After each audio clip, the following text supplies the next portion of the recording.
जय माता सरस्वती। आज मैं बड़ों के साथ साथ उन बच्चों के लिए भी आज का यह अंक है समर्पित जो पढ़ने लिखने वाले हैं।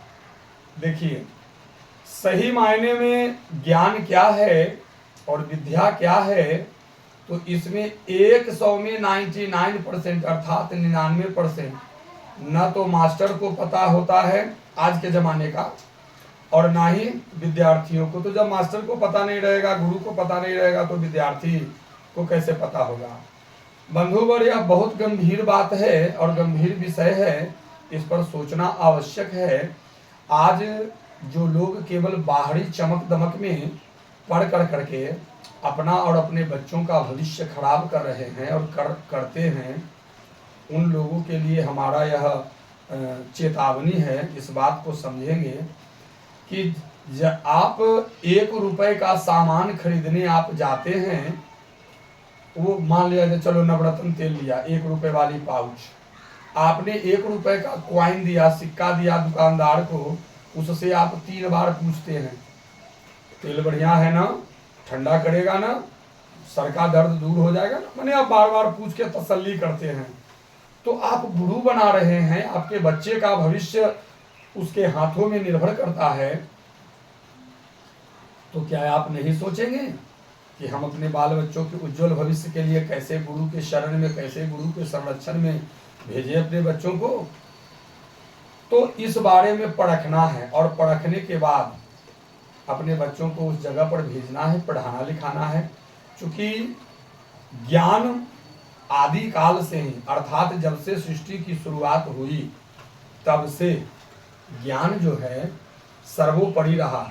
और कहा भी गया है, बुद्धिर ज्ञान यस्य बलम तस्य, जिसके पास बुद्धि है, जिसके पास ज्ञान है, समझो बल उसी के पास है। अब किसी के पास बल खूब है और यदि उसके पास ज्ञान और बुद्धि नहीं है, तो उसके बल का नाजायज फायदा कोई दूसरा लोग उठाएगा, उठा भी रहे हैं, समझ भी रहे हैं, आप लोग देख भी रहे हैं। तो आज के इस वीडियो संदेश के माध्यम से मैं आपको यही समझाना चाहता हूं बंधुवर, कि ज्ञान वही, विद्या वही जो हमें मुक्त कर दे। मुक्त कर दे बोले तो क्या मर जाएं, मार दे? नहीं, मुक्त कर दे का मतलब सम स्थिति, विषम स्थिति, सम और विषम परिस्थितियों में भी समान रूप से रहना जो सिखा दे। अर्थात जिसकी बातों से हमारे जीवन में सुधार आ जाए, परिवर्तन आ जाए, हमारे हृदय में परिवर्तन आ जाए, वही गुरु है, वही गुरु है। ऐसे तो अभी आप देख रहे हैं, जिस तरह से बरसात के दिनों में बिना खाद पानी के यूं ही घास उपज जाया करते हैं, उसी तरह से अभी के समय में आपके गांव में, आपके गली में, आपके टोले में, आपके मोहल्ले में और आपके शहरों में भी हर चौक पर, हर चौराहे पर, हर नुक्कड़ पर एक विद्यालय खोल के बैठ गया है, गुरु बन गया है। जबकि गुरु का गुरुत्व उसके पास में जानकारी नहीं। उसने केवल अपने मन में विचार क्या किया कि कामधेनु गाय, कामधेनु कहा जाता है कि जब मर्जी में आया तब उसको दूह लिए, उससे दूध निकाल लिए। तो उसी तरह से कामधेनु गाय यदि जो लोगों ने समझा, कुछ लोगों ने, तो वो विद्यालय को समझा है। विद्यालय खोल लो ना, उसके पास क्वालिफिकेशन है, जो सरकार के मानक, सरकार ने जो मानक तय कर रखे हैं वो भी नहीं है। और ऐसे ऐसे लोग बच्चों के भविष्य के साथ खिलवाड़ कर रहे हैं, गुरु जी बन कर करके डिग्रियां बांट रहे हैं, डिग्रियां दे रहे हैं। तो मैं आपका ध्यान आकृष्ट कराना चाहता हूं, और जहां तक हमारी यह वीडियो जा रहा है या संदेश जा रहा है, मैं उन सभी से करबद्ध प्रार्थना करता हूं कि कृपया आप अपने बच्चों के साथ भविष्य का खिलवाड़ न करें, क्योंकि उनका भविष्य उन्हीं गुरुओं के हाथ में जिन्हें आप सौंप रहे हैं। तो यदि वो सही नहीं रहेंगे तो फिर आपके बच्चे कैसे सही रहेंगे, और जब आपके बच्चे सही नहीं रहेंगे तो फिर आप कैसे सही रहेंगे। तो बाल बच्चे तो इसीलिए होते हैं ना कि भविष्य में वृक्ष जैसे हम लोग लगाते हैं तो छाया में, उसके छाया में आराम करते हैं, उसके फल को हम लोग खाकर तृप्त होते हैं। उसी तरह से तो बाल बच्चे हैं, परमात्मा ने दिए हैं तो इन बातों को समझना है। और कोई उतना हाई फाई नहीं करना है, क्योंकि अभी तो जमाना आ गया हाई फाई दिखावा करने का, दिखा रहे हैं लोग। इसी बहाने पैसे भी बहुत ज़्यादा ऐंठा जा रहा है गार्जियन से, माता पिताओं से। तो हमें केवल इतना ही कहना है इस संदेश के माध्यम से कि आप पहले स्वयं जागरूक हों ज्ञान के प्रति, विद्या के प्रति, शिक्षा के प्रति।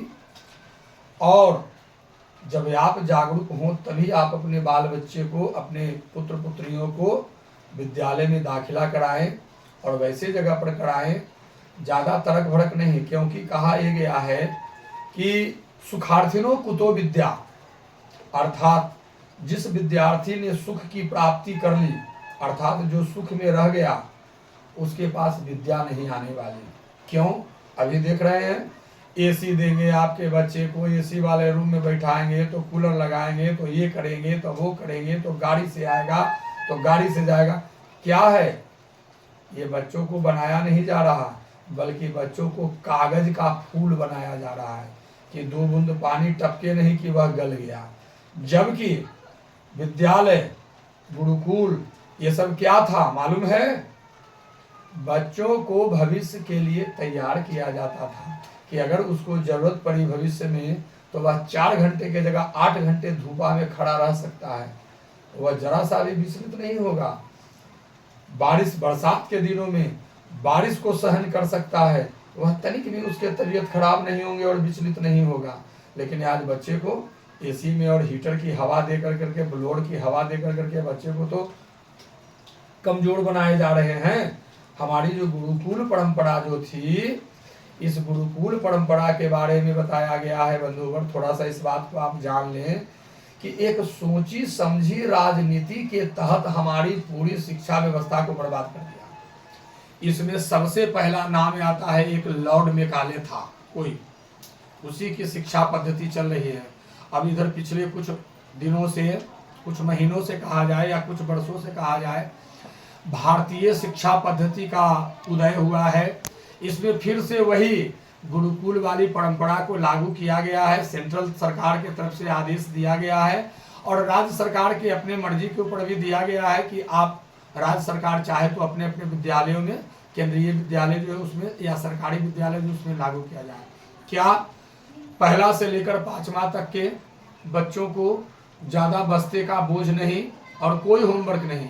होमवर्क की जगह पर विद्यालय में शिक्षक रोज रामायण की कहानी, महाभारत, गीता, पुराण, वेद ग्रंथ और बड़े बड़े जो हमारे इतिहास में महापुरुष हुए हैं, वीर बालकों की गाथाएं, जैसे शिवाजी महाराज हो गए, फिर उसके बाद में आपका गुरु गोविंद सिंह महाराज हो गए, गुरु नानक देव हो गए, रानी लक्ष्मीबाई हो गई, भगत सिंह हो गए, चंद्रशेखर आजाद हो गए। इन सब की कहानियों को जैसे पुराने जमाने में हमारे दादा दादी सुनाते थे ना, उसी तरह से सुनाया जाएगा। और शिक्षक जो होंगे, अर्थात गुरु जो होंगे, वो सुनाने के समय में बच्चों को बोलेंगे कि मैं अभी तुम्हें एक कहानी सुनाने जा रहा हूँ या जा रही हूँ, इसको ध्यान पूर्वक सुनना, मैं इसमें से कल के समय में प्रश्न पूछूंगा। तो बच्चे लोग चाव से सुनते थे कि भाई कल इसमें से सर जी या शिक्षक जो भी है हमारे गुरु जो प्रश्न पूछेंगे, तो वो सुनेंगे और उसको याद कर करके आएंगे। तो इस तरह की पढ़ाई, तो जो लॉर्ड मेकाले जो सबसे पहले हमारे भारत में आया 1700 कुछ ईस्वी में, तो यहाँ की जो गुरुकुल परंपरा को जो देखा, तो गुरुकुल परंपरा को देखा तो ये सोचा कि यहाँ इन सनातनियों को तोड़ना असंभव है, ये टूट नहीं सकते। तो इसको तोड़ने के लिए क्या करना चाहिए?